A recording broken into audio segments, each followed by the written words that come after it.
Hello and welcome to Crisp Concepts, where complex ideas become clear and simple.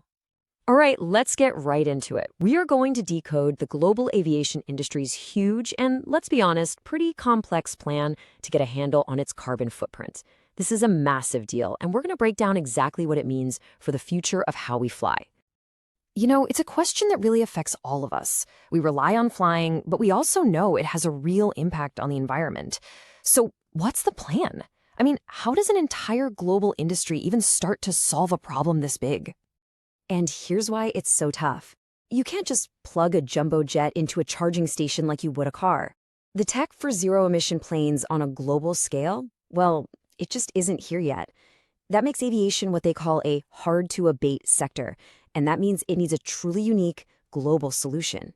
So the industry didn't just sit on its hands. Its main governing bodies, that's the International Civil Aviation Organization, or ICAO, and the International Air Transport Association, IATA, they actually got together and created one of the very first global, sector-wide climate action plans ever. And that plan? It's got a name, CORSIA. This is the centerpiece of aviation's whole climate strategy, and we're about to find out what it's all about. So, CORSIA stands for Carbon Offsetting and Reduction Scheme for International Aviation. And here's the most important thing to get. Its main goal is super specific. It's designed to tackle the growth in emissions, making sure that from a certain point on, any increase in CO2 is canceled out. So here's our game plan. We've talked about the challenge and introduced CORSIA. Next up, we'll get into the nuts and bolts of how it works, how it's being rolled out, what these offsets actually are, and finally, how it all fits into the bigger picture for aviation. All right, let's get into the mechanics. How does a global system like this actually work day to day? It really boils down to this super important four-step cycle. First, every single airline has to meticulously monitor its fuel use. Then, they have to report their CO2 emissions every year. Now, this is crucial. That report gets verified by a totally independent third party to make sure it's accurate. And finally, based on that verified number, airlines have to offset any growth. That cycle, monitor, report, verify, and offset, that's the engine that makes the whole system run. But what does offsetting even mean here? Well, think of it like balancing your checkbook.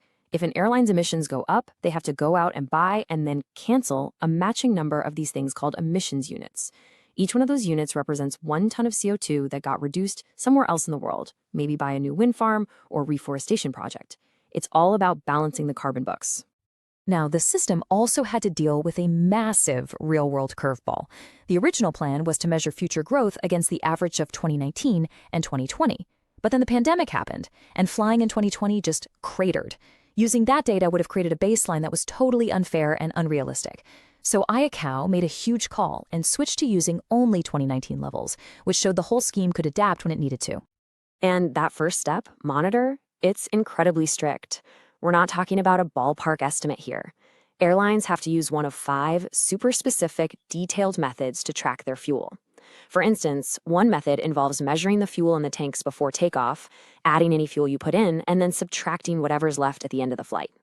It's a precise, standardized process to make sure the data is rock solid. Okay, you can't just flip a switch on a plan this enormous, right? So CORSIA's rollout is being done really carefully in a few distinct phases that build on each other over time.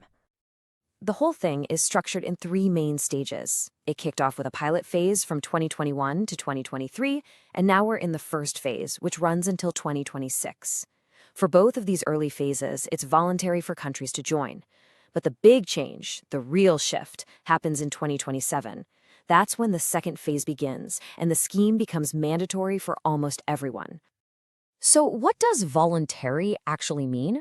Well, during these first 6 years, an airline only has to offset emissions on flights that are between 2 countries that have both chosen to participate. So if a plane is flying from a country that's in the program to one that isn't, those emissions don't have to be offset yet. But then look at the difference from 2027 onward. The scope just explodes. The mandatory phase is going to cover flights between pretty much all the major aviation countries, capturing a huge chunk of global flight emissions. This is when CORSIA really ramps up and shows its teeth. It's also important to know what CORSIA doesn't cover. It's only for international flights. So your flight from New York to LA, that's out. There are also some common sense exemptions for really small airlines, for new airlines to give them a chance to get on their feet, and, of course, for critical missions like humanitarian aid, medical flights, or firefighting. The scheme also makes special allowances for the world's least developed countries. So, we've talked about airlines needing to buy these emissions units. But what are they, really? And maybe more importantly, how do we know they're legit and actually help the climate? An emissions unit is basically a certificate. It's a verified record that 1 ton of CO2 has been reduced or pulled out of the atmosphere somewhere else in the world. It could come from a project that built a wind farm to replace a coal plant, or maybe from a project that protected a forest from being chopped down. Airlines buy these to balance out their own emissions. But here's the thing, not just any old certificate makes the cut. ICAO has this incredibly strict quality checklist. For an offset to be eligible, it has to be additional. That means the carbon reduction wouldn't have just happened on its own. It has to be permanent. It has to be verified by an auditor.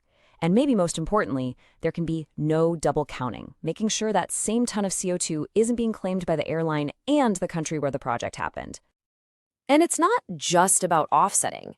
The scheme actually creates a really powerful incentive for a more direct solution, sustainable aviation fuels, or SAFs.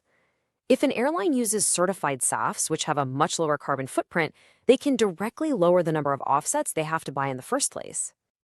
Okay, let's zoom out. We've been in the weeds with CORSIA, but where does it fit into the aviation industry's long-term vision for dealing with climate change?